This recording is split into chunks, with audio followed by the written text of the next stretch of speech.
লোককে এই তপবনে কোন হিংস জন্তু খেয়ে দিয়েছে। আমি তোমার দুঃখ না সইতে পেরে মা জানকী, আমি যে লোভীর মতো আরেকটি সন্তানের সৃষ্টি করিলাম মা। লোভ যেমনি তোমার পুত্র, আমি সৃষ্টি করেছি, তার নাম রেখেছি কোষ। কোষ হবে তোমার ঠিক তেমনি পুত্র। কোষ কোষ কোষ, তুমি উঠে এসো কোষ। ওই দেখো কোষ, তোমার মাথা দাঁড়িয়ে আছে। যাও কোষ, তুমি তোমার মায়ের কোলে চলে যাও। মা সীতার একটি সন্তান ছিল। যোগী বাল্মীকির আশীর্বাদে মা জানকীর তপবনে 2টি পুত্র হয়ে গেল। তার 2 সন্তানকে নিয়ে মা সীতা তার মনোময় জীবন আনন্দেই কাটাতে চলেছে।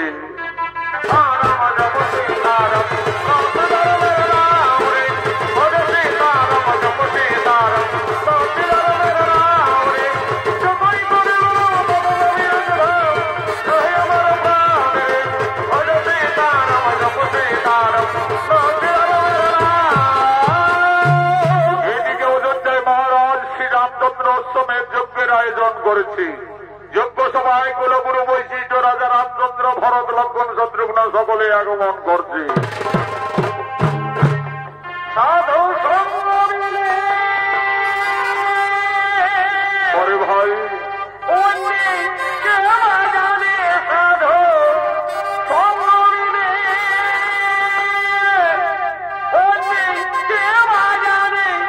আমি না হেরি সংসারে, আমি না হেরি সংসারে, আমার সারাটি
প্রজাবাসীদের মঙ্গল কামনার্থে অযোধ্যা নগরী অশ্বমেধ যজ্ঞের সূচনা করেছি। আপনি আর বিলম্ব না করে রীতি নিয়ম অনুযায়ী যজ্ঞ আরম্ভ করুন। রাজা রামচন্দ্রের আদেশে কুলগুরু বৈশিষ্ট্য সঙ্গে সঙ্গে অযোধ্যা নগরী অশ্বমেধ যজ্ঞ শুরু করলেন। ওম নমো অগ্নিদেবায় নমো নমঃ। যজ্ঞ সভায় অশ্বমেধ যজ্ঞের ঘোড়া আগমন করছে।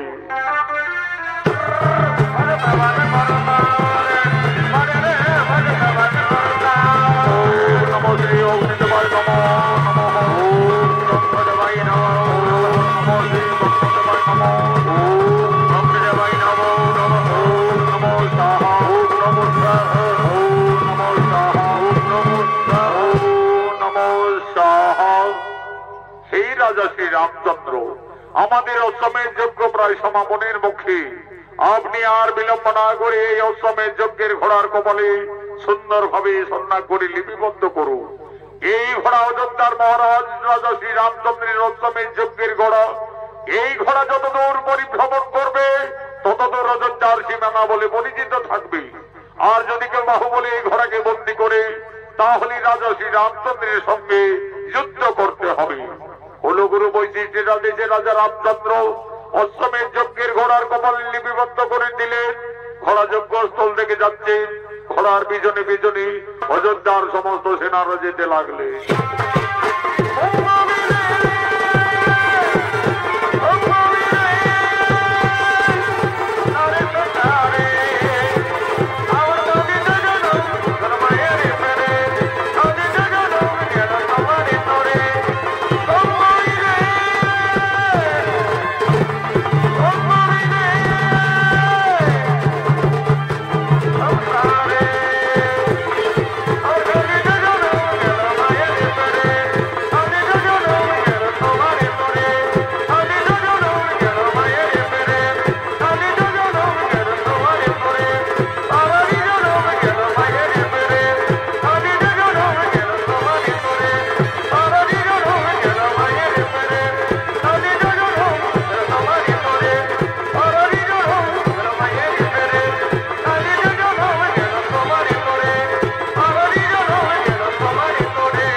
আশ্রমে অস্ত্র শিক্ষা বিদ্যা শিক্ষা শিখতে শিখতে এখন তারা দুই ভাই অনেক বড় হয়ে যায়।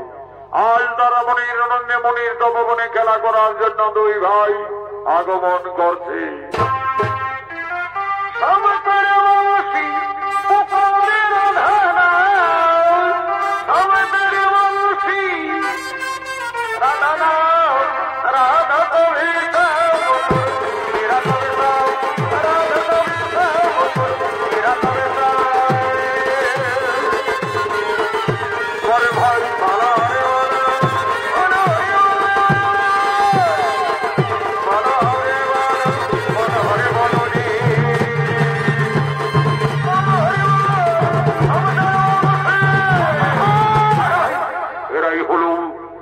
সীতার দুই আদরের সন্তান লব ও কুশ।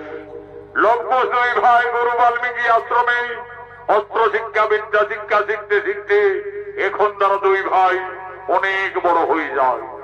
আজ তারা মনির আনন্দে মনির তপবনে দুই ভাই খেলা করার জন্য আগমন করেছে। এই লব কুশের অভিনয় আপনাদের মহান মঞ্চে নৃত্য পরিবেশন করে দেখাবে বিহার, বেঙ্গল, ঝাড়খণ্ড আন্দোলন সৃষ্টিকারী পুরুলিয়া জেলার জঙ্গলমহল মেডেল প্রাপ্ত তরুণ শিল্পী আকাশ চন্দ্র মাহাতো, মঙ্গল চন্দ্র মাহাতো।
শিক্ষা পরীক্ষার্থে যোগী বাল্মীকি মনে মনে ছলনা করলো।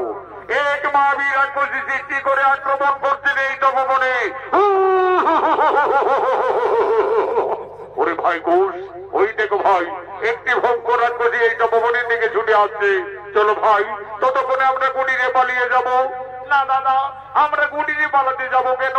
আমাদের তো গুরুদেব যোগী বাল্মীকি অস্ত্র শিক্ষা শিখিয়েছে। চলো না দাদা, সেই অস্ত্রমণি দুই ভাই ওকে আমরা বিনাশ করে দেব। তবে তাই চলো ভাই, তাই চলো। এই রাক্ষসী এই তপবনে আর এক ভয় গেলে আজ তোকে আমরা সকলে বিনাশ করবো। এত সাহস তোদের উনি যোগী বালক, আজ আমি তোদের তপবনে খেয়ে ফেলবো।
আমি তোমাদের দুই ভাইকে অস্ত্র শিক্ষা পরীক্ষার্থে আমি এই মহাবীর রাক্ষসী সৃষ্টি করে তোমাদের আক্রমণ করেছিলাম এই তপবনে। হরি লবকুশ, তোমরা দুইজনই রণ শিক্ষায় উত্তীর্ণ, তোমাদের আশ্রমে বিদ্যা শিক্ষা সকলেই সম্পন্ন। কাল কি তোমাদের দিদিযোগে আমি মহামন্ত্র দান করব। কিন্তু দেখো লবকুশ, গুরু বাল্মীকি আশ্রমে শিক্ষার পরে যৎকিঞ্চিত গুরুদেবের চরণ তলে গুরু দক্ষিণা দিয়ে আশীর্বাদ দিয়ে নিতে হয়। মনে রাখবে, কালকে তোমাদের দুই তরুণীর গুরু দক্ষিণার দিন। তাই অভিযোগী বোধ, কালকে আমরা আশ্রমে আসার সঙ্গে সঙ্গে আমাদের মাতা জননীর কাছ থেকে আমরা যথার্থই গুরু দক্ষিণা নিয়ে আসবো। দেখো লবকুশ, মনে থাকে যেন কালকে তোমাদের দুই ভাইয়ের গুরু দক্ষিণার দিন।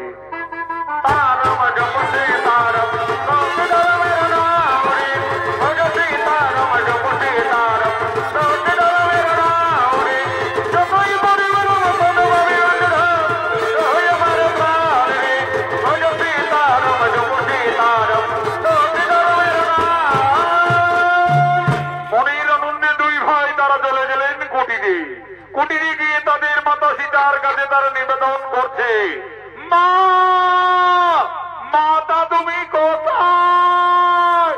কি হয়েছে লবকুশ? ওইভাবে চিৎকার করতে করতে কুটিরে এলি, তপবনে কিছু বিপদ হয়েছিল নাকি বাবারা? না মাতা, আজ আমরা তপবনে একটি ভয়ঙ্কর রাক্ষসীকে দুই ভাই বিনাশ করে দিয়েছি মা। আমাদের গুরুদেব যোগী বাল্মীকি বলেছেন আমরা অস্ত্র শিক্ষায় সফল হয়ে গেছি মা। আমাদের আশ্রমে বিদ্যা শিক্ষা সম্পন্ন, কিন্তু কালকে আমাদের দুই ভাইকে আশ্রমে গুরু দক্ষিণা দিতে হবে। দাও মা, আমাদের গুরু দক্ষিণা দাও। ওরে লবকুশ, ওরে পুত্রগণ, তোমরা তো দুই ভাই বড় হয়েছ, তোমরা তো সকলেই বুঝতে পারছো আমরা যে বনবাসী বাবারা, আমাদের কুটিরে কিছু নেই লবকুশ। আমি কি দিয়ে তোমাদের গুরু দক্ষিণার থেকে মুক্তি করব? মা তুমি কেন না মা, তোমার দিবারাত্রি কান্না আমরা যে আর কিছুতেই সইতে পারি না।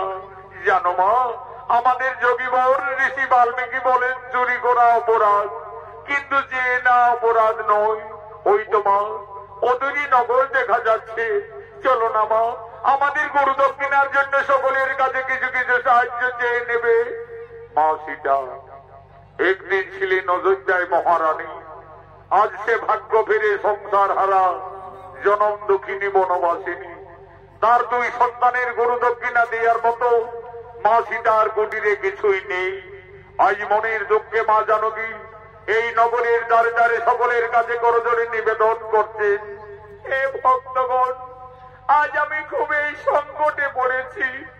আমার দুই সন্তানের গরু দক্ষিণা দেওয়ার মতো আমার কাছে কিছুই নেই।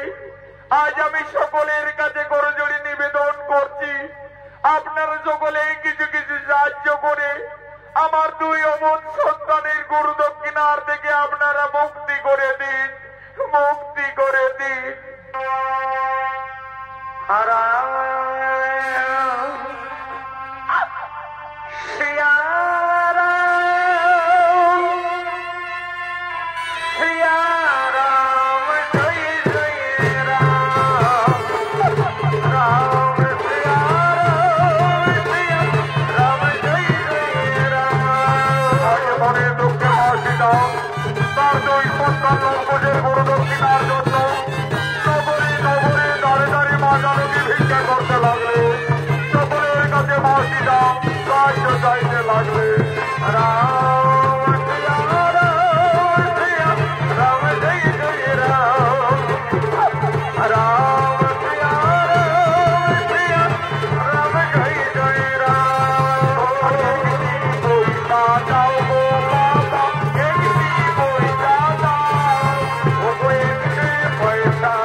দেয়া হলো।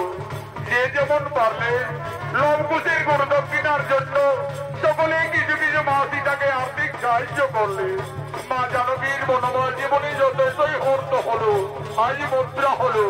আজ মা সীতা বলতেন, ওরে লবকুশ, এই তো বাবারা আমাদের সকলেই দয়া করেছে। এই মুদ্রা আশ্রমে গুরুদেবের চরণ তলে প্রণাম জানিয়ে তোমরা আশীর্বাদ চেয়ে নেবে বাবারা। মা সীতা নগরে নগরে আজ ভিক্ষা করে যেটুকু অর্থ পেয়েছিলে আজ সমানভাবে তার দুই সন্তান লবকুশের হাতে মা জানকী তুলে দিলি। আজ মা সীতা বলছেন, অরে লবকুশ, আর বিলম্ব করো না বাবারা। মা তুমি কেন না মা, তুমি কুটিরে ফিরে যাও মা।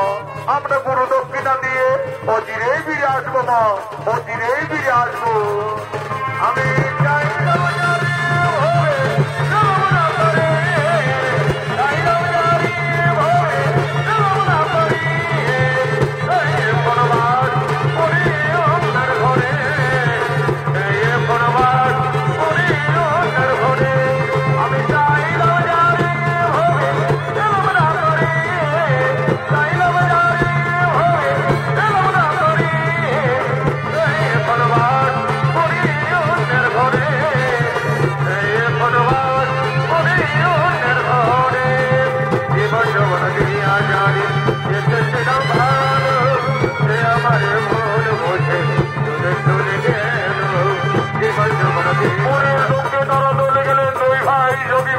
আশ্রমে আজ কোনো জনে দুই ভাই প্রণাম জানিয়ে বলছেন, বেশি বোন আমরা তো আমাদের গুরু দক্ষিণা নিয়ে এসেছি, এই সামান্য মুদ্রা নিয়ে আমাদের আশীর্বাদ করো।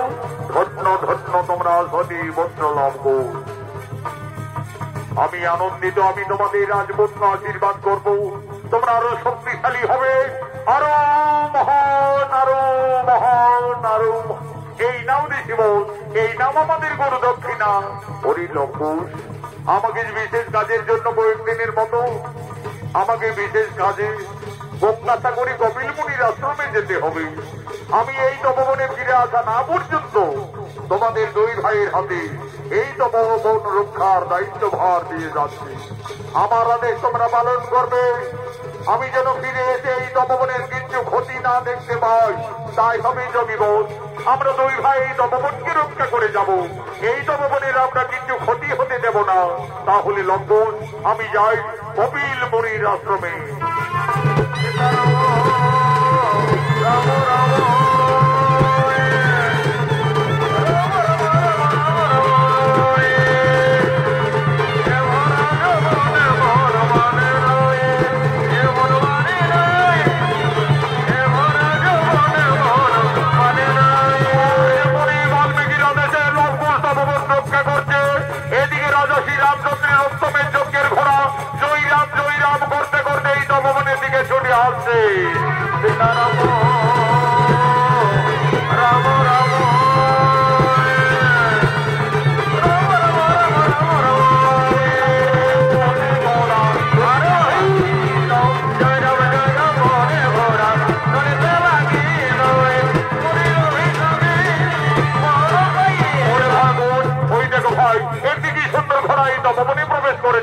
দাদা মস্ত বড় ঘোড়া, আমার ঘোড়ার পিঠে যাবার খুবই ইচ্ছে করে। আগে আমি একটু ঘোড়ার পিঠে যাবো। ওরে ভাই বোন, নামো নামো নামো নামো। ওই দেখো, এই ঘোড়া অযোধ্যার মহারাজ শ্রী রামচন্দ্রের অষ্টমীর যজ্ঞের ঘোড়া। এই ঘোড়াকে বন্দী করলে রাজা রামচন্দ্রের সঙ্গে যুদ্ধ করতে হবে। দাদা, এই ঘোড়া তো আমাদের গুরু বাল্মীকির তপবনে এসেছে। আমাদের তো গুরুদেব এই তপবন রক্ষার দায়িত্ব ভার দিয়ে কপিল মুনির আশ্রমে গমন করেছে। চলো দাদা, গুরুদেবের আদেশ রক্ষার জন্য আমরা এই ঘোড়াকে বন্দী করব, প্রয়োজনে আমরা যুদ্ধই করব। তবে তাই চলো ভাই। মনে হস্ত, তুমি আমাদের বন্ধু, আমাদের সঙ্গে তপবনে খেলা করবে, ঘাস খাবে, পাতা খাবে। চলো ভাই বোন, এই জঙ্গলে আমরা এই ঘোড়ার সঙ্গে ঘোরাঘুরি করি।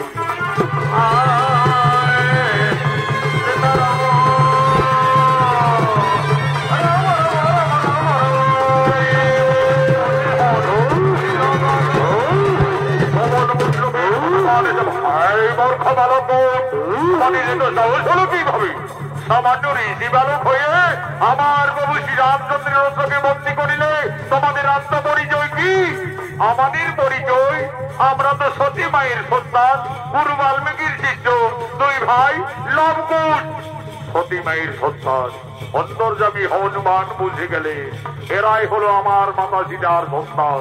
আমি এদের সঙ্গে যুদ্ধ করব না। যদি পরাজয় স্বীকার করি তাহলে প্রভু শ্রী রামচন্দ্রের সঙ্গে মা সীতার এই তপবনে ঠিক মিলন ঘটবে। বুদ্ধিমতী হনুমান আজ ছলনা করলে এই বালক, এই ঘোড়াকে না ছাড়লে এই গোদা দেখেছ তোমাদের শেষ করে দেব। কি হনুমান, তুমি ভয় দেখাবে? চলে এসো, দেখি কার বাহুতে কত শক্তি আছে।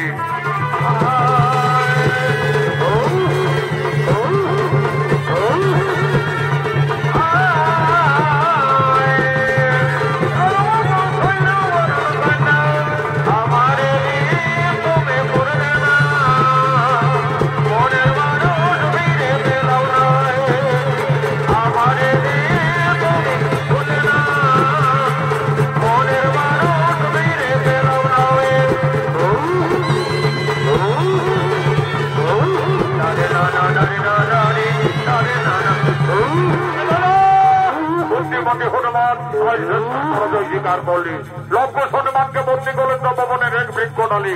এমন সময় উপস্থিত হয়ে যায় অযোধ্যার মহারাজ শ্রী রামচন্দ্র, অনুজ লক্ষণ, ভরত, শত্রুঘ্ন। হরিভ্রাতাগণ, ওই দেখো এই জঙ্গলে পরাস্ত করেছে আমাদের পবন পুত্র ভক্ত হনুমানকে, বন্দী রেখেছে অষ্টমের যজ্ঞের ঘোড়াকে। কেমন শক্তিশালী দুই ঋষি বালক। কে বাবা তোমরা?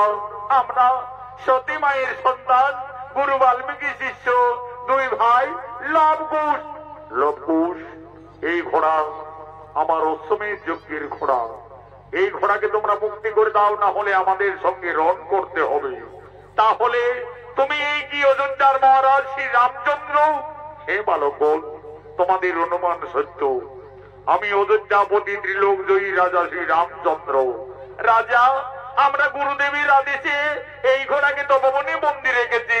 আমাদের গুরুদেব যোগী বাল্মীকি এই তপবন রক্ষার দায়িত্ব ভার দিয়ে কপিল মুনির আশ্রমে গমন করেছে, তাই তো গুরুদেবের আদেশে বন্দী করেছি। তাহলে তোমরা রণের জন্য প্রস্তুত হয়ে যাও বালক। কিন্তু আমি এই অবোধ বালকদের সঙ্গে কিভাবে রণ করতে পারি? দেখো বালক, তোমরা এই ঘোড়াকে ছেড়ে দাও, না ছাড়লে আমার সঙ্গে এই তপবনে রণ করতে হবে। হে রাজা, আমরা রণের জন্য প্রস্তুত রয়েছি। বিনা যুদ্ধে না চারিব অশ্বমের যজ্ঞের ঘোড়া।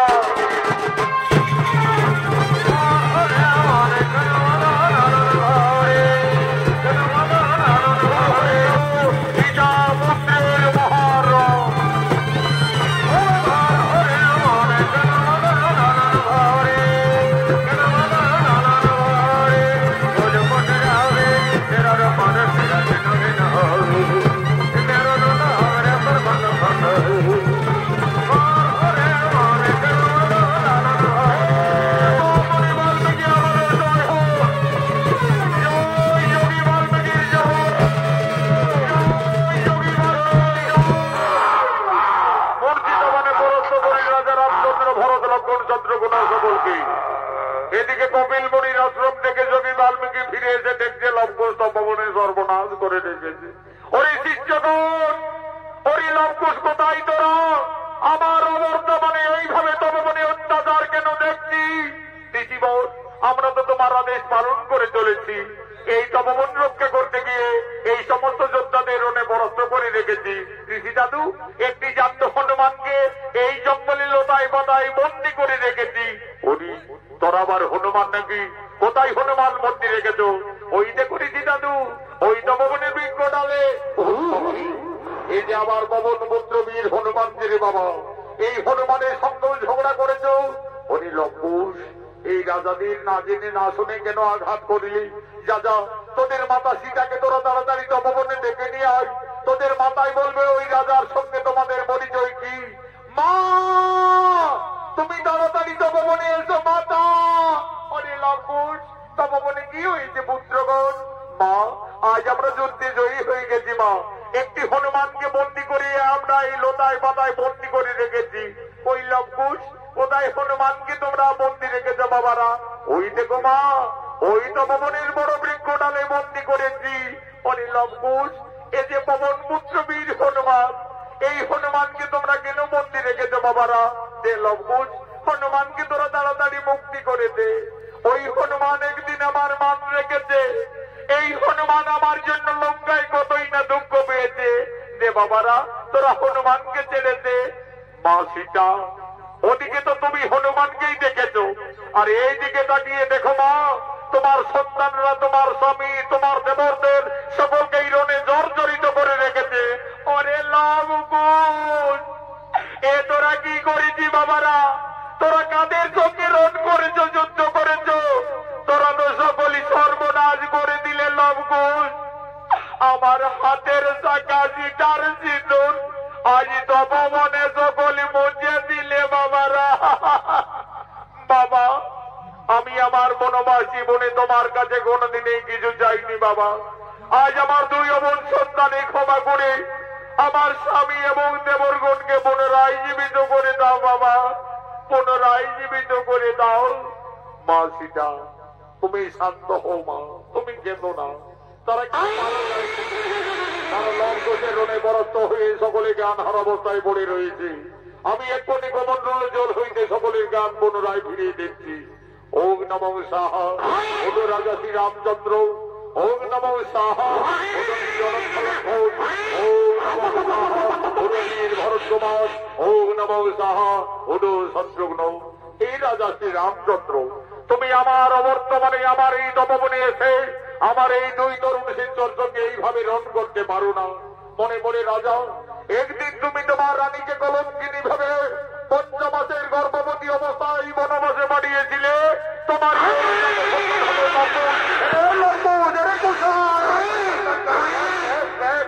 দেখো যাদের সঙ্গে তারা যুদ্ধ করছো, ঝগড়া করছো, তাদেরকে তোমরা জানো না, চেনো না। তারা তোমাদের এই বংশের লোক, সম্পর্কে সকলেই তোমাদের কাকা।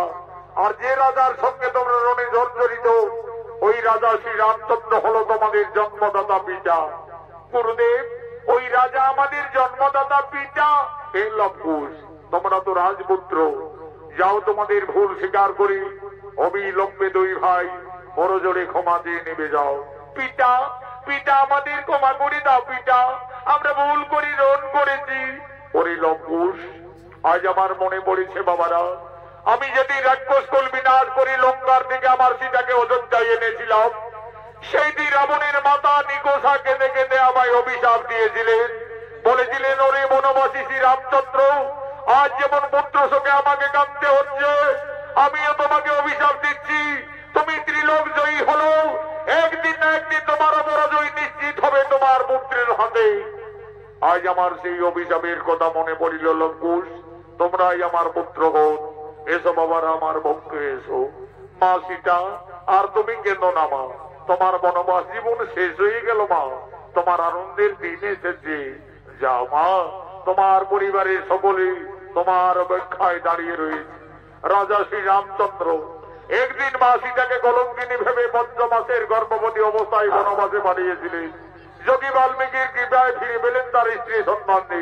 আনন্দ হলো, জয় জয়কারে পবন পুত্র বীর হনুমান বলছেন, বলো বলো সীতাবতী রাজা শ্রী রামচন্দ্র কি। রাজা রাম পুত্র বামন সীতারাম জগন্নাথ পুত্র রাম রাজা রাম পুত্র বামন সীতারাম ঈশ্বরী আল্লাহ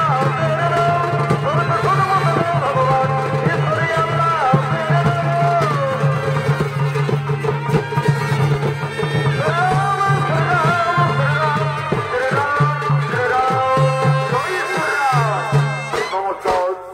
নমস্কার মাননীয় দর্শক মন্ডলী, মা ভাই বোনেরা, ভারতীয়